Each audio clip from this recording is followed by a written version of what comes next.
In this quick video, I'll show you how to buy POOH Coin step by step.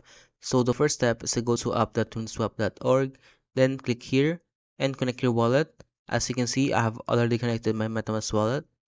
Then go to coinmarketcap.com and on the search bar, type down POOH Coin or POOH. Click here, scroll down, and you will see here the contract address. Just click here to copy the contract address. Go to your MetaMask wallet and make sure that you're using Ethereum network and scroll down, click import tokens. If you don't have a POOH coin yet in your MetaMask wallet, please click custom token, paste the address here, click add custom token, click import tokens, and now you will see here your POOH coin once we buy POOH coin later on.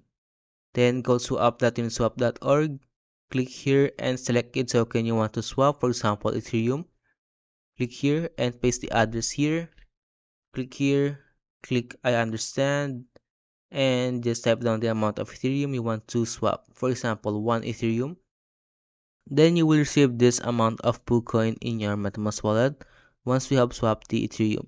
Now, once you have typed down the amount of Ethereum you want to swap, click here and a confirmation from MetaMask will pop up. Then you will gonna need to pay for the gas fee. Now, once you have paid for the gas fee, wait for the transaction to be completed, and then go back again to your MetaMask wallet to check if you have received the POOH coin in your MetaMask wallet. If you have any questions about how to buy POOH coin, leave a comment below.